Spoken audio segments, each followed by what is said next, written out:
Seguimos en Argumentos, escuchando el análisis de José Manuel Puente, economista, profesor universitario, y también vamos a estar leyendo sus comentarios con la etiqueta Argumentos Economía.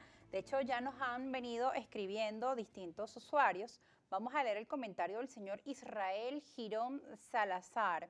Él le dice, dicen necesitar capital y mientras tanto condonan deudas a países en Petrocaribe y siguen regalando dinero y productos a sus amigos. Mucho descaro, dice el señor Israel. Bueno, yo estoy completamente de acuerdo. Uno puede ser bondadoso y altruista cuando tiene excedentes, cuando le sobra el dinero, pero cuando tu gente está pasando mucho trabajo, sufriendo, pasando hambre, como están pasando un porcentaje importante de los venezolanos, recordemos que el 94% de los venezolanos, de acuerdo en COVID, viven bajo la línea de pobreza. Regalar ese dinero a otros destinos es imperdonable. Ese dinero hace falta aquí para atender la emergencia humanitaria que vive un porcentaje importantísimo de los venezolanos. Ahora bien, esa noticia vamos a verla ahora en el diario La Vanguardia para ampliar un poco a nuestra audiencia de qué está hablando este usuario. Fíjense, Venezuela condona deuda, 70 millones, a San Vicente y Granadinas con Petrocaribe. Y no solo esto, sino que anuncia que también esto podría aplicar para otros países del Caribe. Esta deuda la mantenía el pequeño territorio caribeño con Petrocaribe, dice La Vanguardia. El primer ministro de San Vicente y las Granadinas anunció la condonación de esta deuda de 70 millones de dólares. Dijo que el gobierno de Venezuela se comprometió a reducir la mitad de la deuda de otros países miembros de la Organización del Caribe Oriental.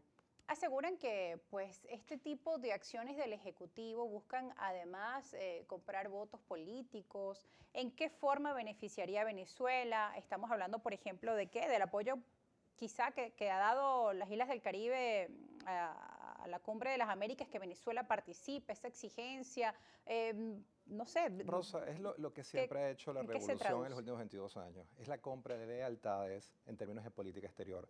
El arma más poderosa que ha tenido la revolución en los últimos 22 años en términos de política exterior ha sido los petrodólares, y esa condonación de deudas es comprar lealtades. La paradoja es que estos dos pequeños países, en términos de su PIB per cápita, es más alto que el de Venezuela. Es decir, Venezuela es más pobre en términos de Producto Interno Bruto per cápita en este momento, después de 7 años de desastre donde hemos perdido el 75% del PIB. Entonces no tiene ningún sentido que un país más pobre le regale dinero a un país más rico. Por Como eso te esto digo, generaba mucha claro, indignación. claro, claro. Veíamos algunos líderes opositores rechazando, otros pues apoyando la medida que era en el marco pues de la solidaridad y el Yo creo en compromiso la solidaridad, de los sin pueblos del lugar a dudas, sur. pero cuando tienes excedentes, y Venezuela en este momento tiene una situación de emergencia social, de emergencia humanitaria, y todos esos recursos hacen falta para nuestra gente en Y uno Venezuela. se pregunta, y en esta emergencia que ha tenido Venezuela, ¿cómo los países del Caribe han podido ayudarla, no?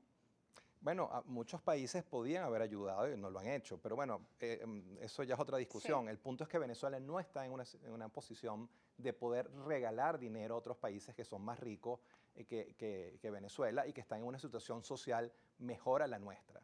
Bien, ahora cuando hablamos de nuestra situación social, en el bloque anterior estábamos mencionando el tema del salario mínimo en nuestro país y recientemente vino una delegación de la Organización Internacional del Trabajo, se produjo también después de mucho tiempo la comisión tripartita, una reunión tripartita, trabajadores, empresarios, es decir, hemos visto de alguna forma cambios, algunos acontecimientos que no se habían realizado en nuestro país desde hace muchísimos años. Esto habla de que pues, podemos ver resultados tangibles y que esto puede traducirse además en mejoras al crecimiento económico de nuestro país, a la mejoría del poder adquisitivo del venezolano. Sí, comencemos con toda ecuanimidad por el principio. Este año la economía 2022, este año la economía va a crecer. Después de 7 años de desastre, haber perdido 75% de la masa muscular de esta economía va a crecer por múltiples factores. La flexibilización de los controles de precio, la dolarización de la economía, la guerra en Europa del Este que Sí. está generando un aumento de los precios del petróleo, eso va a generar aumento de los precios del petróleo, de los ingresos por exportaciones petroleras y los ingresos fiscales petroleros. Toda esta desgracia de Europa del Este va a representar beneficios para Venezuela. Venezuela va a crecer, sin lugar a dudas. Pero ¿qué ocurre? Y aquí hay que tener mucha claridad. Venezuela entre el 2014 y 2020 perdió el 75% de su masa muscular. Esta economía perdió 75% de su masa muscular. Ahora, si crece 5 o 6%, eso va a aplicar sobre el 25% de la economía que quedó después del desastre que vivimos en los últimos 7 años. Es decir, esta economía va a pasar de 25 kilos a 26 a 26.2 kilos de peso. Todavía después de este crecimiento que es bienvenido, que aceptamos y que creemos que es positivo, todavía vamos a seguir siendo un cuerpo muy débil, muy delgado, muy escuálido, que apenas habrá aumentado 1 kilo y medio en un año después de haber perdido 75 kilos durante 7 años. Bien. Y esa es la realidad. Bien, es la realidad que usted nos plantea y bueno, vamos a seguir leyendo algunos de los comentarios que nos escriben. En este intercambio pues, de ideas y de opiniones también nos escribe el señor guariqueño @Javier M748. Habla las verdaderas causas de que las empresas no funcionan es el bloqueo económico y que el país han dejado de entrar más de 130.000 millones de dólares producto de las sanciones. Son parte de los comentarios que nos están llegando por parte de nuestros seguidores, ¿no? Para contrastar un poco lo que usted dice, ellos dicen pues que hay que reconocer, hay que hablar de que las sanciones son parte del problema. 130.000 millones de dólares. Vamos a desglosar y a tratar de ver la situación económica con un poco de ecuanimidad y objetividad científica. Este país, el primer año de recesión fue el año 2014. En el 2014 los precios del petróleo todavía eran cerca de $100 el barril, no había ninguna sanción sobre Venezuela, no ya había llegado el coronavirus, etcétera, etcétera, y el país comenzó a ir muy mal. Sí. 2014, 15, 16, o sea, un gran desastre macroeconómico. En el 2017 comienza el proceso de hiperinflación.